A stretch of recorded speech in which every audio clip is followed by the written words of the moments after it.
आज का टॉपिक है ऋग वैदिक काल। इससे पहले हम वैदिक सभ्यता के बारे में पढ़े हैं। वैदिक सभ्यता को ही दो भागों में बांटा गया है। नंबर एक है ऋग वैदिक काल, दूसरा है उत्तर वैदिक काल। तो आज हम ऋग वैदिक काल के बारे में पढ़ेंगे। इसका टाइम पीरियड है 1500 ईसा पूर्व से 1000 ईसा पूर्व तक। आर्यों के आगमन के विषय में विद्वानों में मतभेद है, एक मत के नहीं है। आर्यों के आगमन के संदर्भ में सर्वमान्य मत मैक्स मूलर का मत है। आर्यों का मूल स्थान मध्य एशिया माना है। मैक्स मूलर ने आर्यों का स्थान क्या माना है? मध्य एशिया माना है।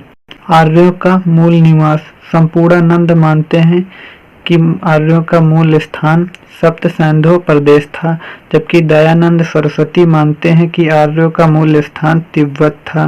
मैक्स मूलर व रीट मानते हैं कि आर्यों का मूल स्थान मध्य एशिया था। बाल गंगाधर तिलक मानते हैं कि आर्यों का मध्य मूल निवास स्थान उत्तरी ध्रुव था। आर्यों का विस्तार उत्तर में हिमालय तक था तथा पूर्वी भाग में यमुना नदी तक इनका विस्तार था। आर्यों का विस्तार दक्षिण में यमुना नदी के समांतर ही था तथा पश्चिम में आर्यों का विस्तार अफगानिस्तान तक था। फिर आर्यों के नदी सूक्त अर्थात 10वें मंडल में जो नदी सूक्त का वर्णन है उसमें केवल 21 नदियों का वर्णन मिलता है। ऋग्वेद की नदियां प्राचीन नाम तथा आधुनिक या अर्थात वर्तमान नाम। तो सिंधु नदी को सिंधु नदी तथा अश्किनी नदी को आधुनिक नाम चिनाव नदी है। शतुद्री नदी का आधुनिक नाम सतलज नदी है। विपाशा नदी का आधुनिक नाम व्यास नदी है। वितस्ता नदी का आधुनिक नाम झेलम नदी है तथा सरस्वती तथा दृष्टिवती नदी का आधुनिक नाम घग्गर है। पुष्करणी का आधुनिक नाम रावी नदी है।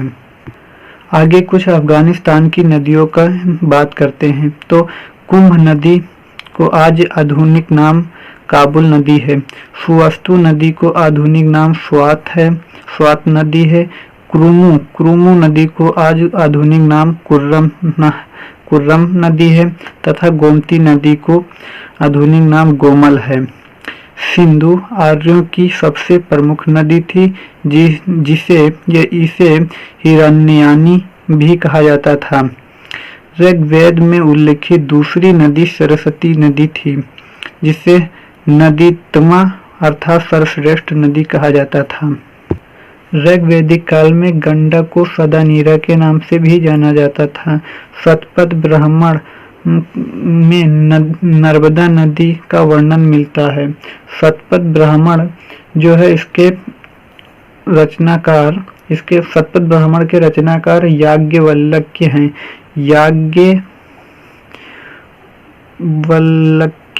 याज्ञवल्क्य हैं।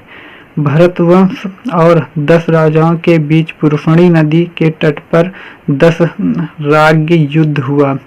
इसका वर्णन ऋग्वेद के 7वें मंडल में मिलता है। ऋग्वेद में दूसरे से 7वें मंडल तक के मंडल को प्राचीन मंडल या वंश मंडल के नाम से भी जाना जाता है। युद्ध में आर्यों का राजा सुदास था तथा अनार्यों का राजा अर्थात वे राजा जो आर्य नहीं थे उसके राजा भेद थे। आर्यों का सामाजिक जीवन कैसा था? तो स्त्रियां सभा समिति में भाग ले सकती थी। वे अपनी पत्नी के साथ यज्ञों की आहुति भी दे सकती थी। इस काल में स्त्रियों की शिक्षा का महत्व था। अमाजु वे स्त्रियां जो आजीवन अविवाहित रहती थी उन्हें अमाजु कहा जाता था। ऋग्वेद काल में वर्ण व्यवस्था जो कर्म पर आधारित थी। इस काल में 3 प्रकार के वस्त्र पहने जाते थे। वास मध्य भाग में पहने जाने वाला वस्त्र था। अधिवास या चादर या ओढ़नी की तरह का वस्त्र था। नीवी एक कमर के नीचे पहने जाने वाला वस्त्र था। ऋग्वेद में भोजन शाकाहारी व मांसाहारी दोनों प्रकार का भोजन होता था तथा प्रमुख फसल जो थी वह जौ थी। समाज पितृ सत्तात्मक था, जबकि सिंधु सभ्यता मातृ सत्तात्मक थी। सबसे छोटी इकाई परिवार या कुल होती थी। आर्थिक जीवन। ऋग्वैदिक काल एक ग्रामीण सभ्यता थी। गाय का अत्यंत महत्व था, इसलिए ऋग्वैदिक ग्रंथ में 176 बार गाय का उल्लेख हुआ है। यह शब्द आया है। अनेक शब्दों की उत्पत्ति गाय से हुई है, जैसे गोहना जिसका अर्थ होता है अतिथि, और गोमत जिसका अर्थ होता है धनी व्यक्ति, गोधूली जिसका अर्थ होता है संध्या का समय। आर्यों की अर्थव्यवस्था का मुख्य आधार पशुपालन तथा कृषि था। राजनीतिक जीवन। ऋग्वैदिक काल का राजनीतिक जीवन लोग कबीले के अंग होते थे, क्योंकि उन दिनों राज्य स्थापित नहीं हो पाया था। कबीले के प्रधान द्वारा संचालित होता था, जिसे राजन कहा जाता था। जन शब्द का उल्लेख 275 बार हुआ है ऋग्वेद में। राजन की सहायता के लिए पुरोहित होते थे, जो सबसे महत्वपूर्ण अधिकारी होते थे।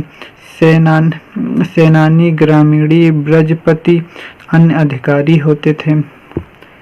धार्मिक जीवन। वैदिक ग्रंथों में कुल 33 देवताओं का उल्लेख है। ऋग्वेद में सबसे अधिक प्रतापी देवता इंद्र थे, जिन्हें पुरंदर या व्रतहंता या सोमपामा भी कहा जाता था। दूसरा स्थान अग्नि देवता का था। ऋग्वेद में 200 सूक्त अग्नि देवता के ऊपर लिखे गए हैं। तीसरा स्थान वरुण का है, जो जल या समुद्र का देवता माना जाता है।